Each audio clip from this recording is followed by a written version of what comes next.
saya akan ajak kalian untuk melihat hasil dari babak 16 besar kejuaraan utama Speed Chess Championship 2022.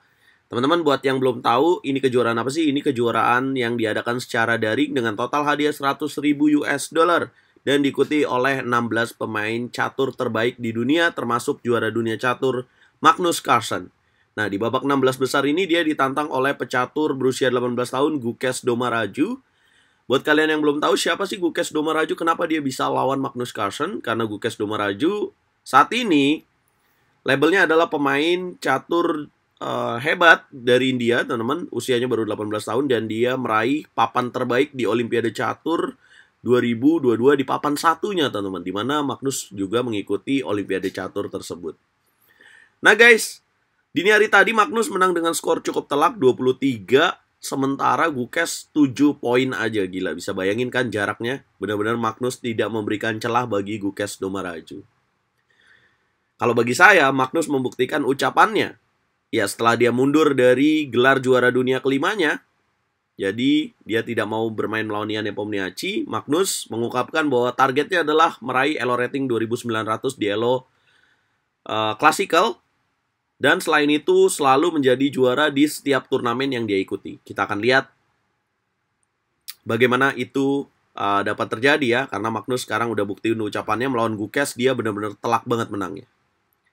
Nah, saya akan ajak kalian untuk melihat salah satu partai terbaiknya menurut saya, di mana Magnus memporak-porandakan Gukesh Domaraju dengan serangan mematikan. Magnus Carlsen memulai dengan langkah D4 di segmen yang pertama, yaitu 5 menit plus bonus waktu 1 detik setiap langkahnya. Putih D4, hitam kuda F6, putih C4, dan hitam E6. Putih kuda F3, hitam D5, Queen Gambit Decline dipilih oleh Gukesh Domaraju. Kemudian putih kuda C3, hitam gajah B4, Magnus pilih E3. Variasi lain yang bisa kalian pilih yaitu langkah gajah ke petak G5. Yang kedua adalah langkah memukul pion D5, dan yang ketiga adalah langkah E3. Magnus pilih E3, kemudian Gukesh Domaraju rokade pendek, dan kemudian putih A3, gajah memukul kuda, pion memukul gajah, dan hitam memukul pion C4. Gajah balik memukul pion C4 dan hitam C5. Ya, baru 8 langkah aja Magnus Carlsen sudah memiliki sepasang gajah. Dan kemudian putih melanjutkan dengan rokade, hitam B6, putih menteri E2.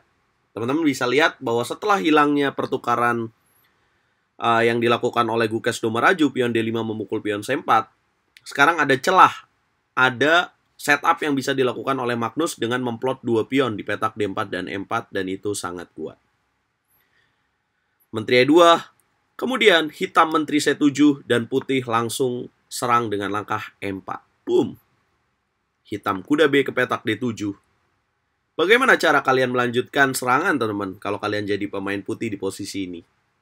Saya akan ajak kalian untuk menikmati sensasi move by move ya, langkah per langkah, supaya kalian bisa tebak apa yang akan dimainkan oleh juara dunia catur Magnus Carlsen.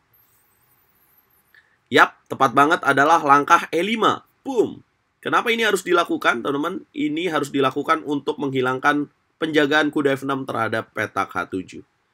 Hitam kuda D5, putih lanjutkan dengan kuda G5. Boom! Apa tujuannya? Kenapa pion dikasih di petak C3? Kalau hitam terpancing kuda memukul pion C3, maka putih menyiapkan jebakan mematikan dengan menteri D3. Ancam pion H7 skakmat, sekaligus mengancam kuda di petak C3.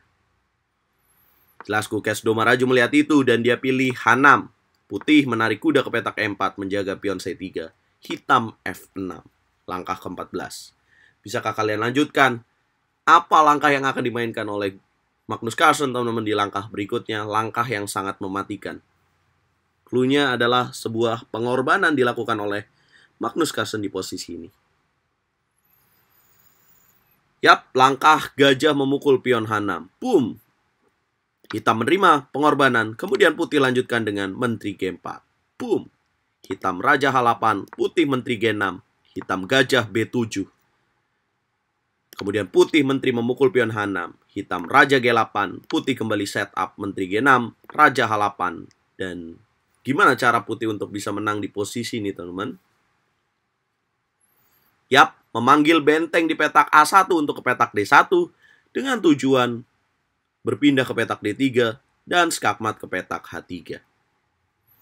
Dengan sisa 49 detik bagi pemain putih dan hitam 6 detik, hitam melakukan kuda memukul pion E5. Jelas panik ya teman-teman dengan sisa waktu seperti itu, dan memang kuda E5 harus dilakukan untuk menghubungkan menteri dan bisa ke petak H7. Putih pion memukul kuda, hitam menteri memukul pion E5.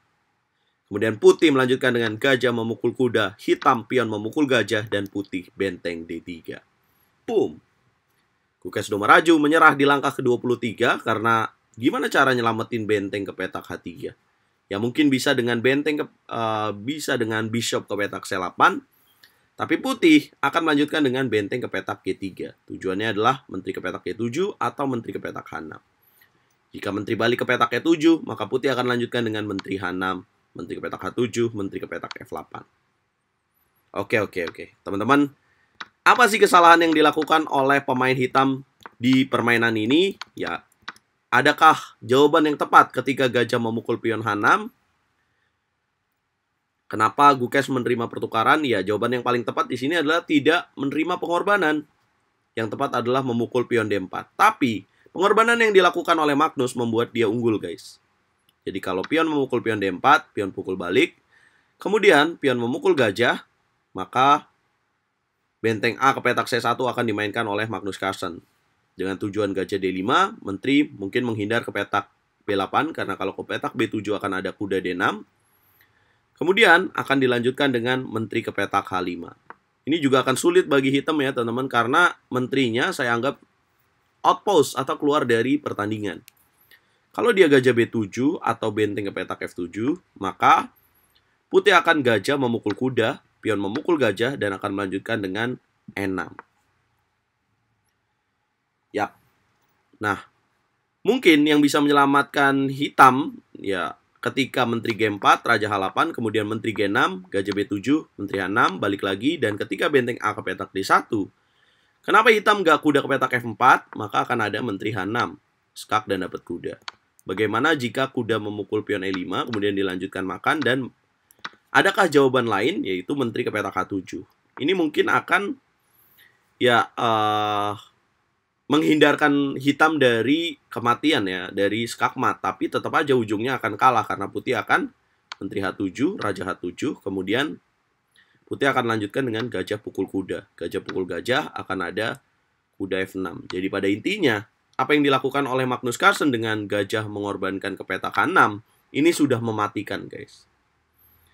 Ya, mungkin bagaimana jika pion F memukul E5 ya, ini belum kita bahas. Maka putih akan lanjutkan dengan gajah memukul pion G7, guys. Boom.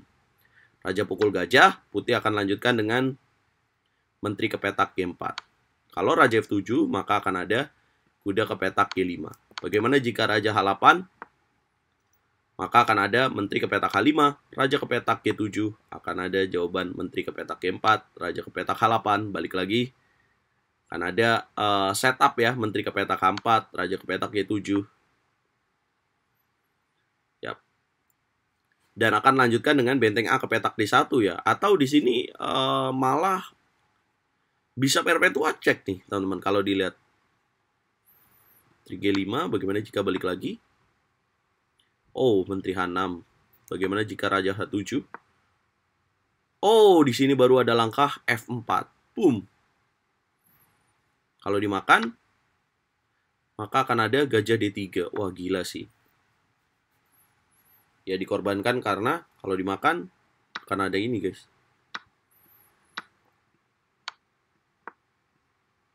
Ya, kira-kira itulah, teman-teman. Dengan waktu 5 menit dan bonus waktu 1 detik, sulit ya untuk menemukan berbagai variasi hitungan langkah bagi Gukes Domaraju. Karena waktunya juga tinggal beberapa detik.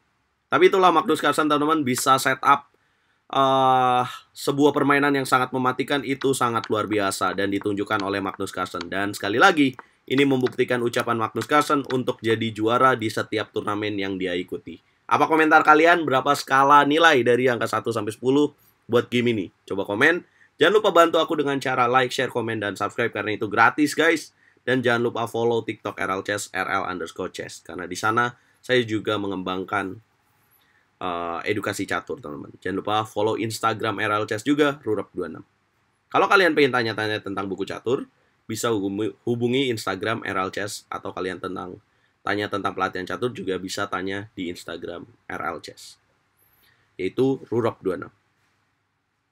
Oh ya, nanti malam jangan lewati Nobar Hikaru melawan Nodirbek Abdusattorov guys. Nyalakan lonceng notifikasi kalian. See you.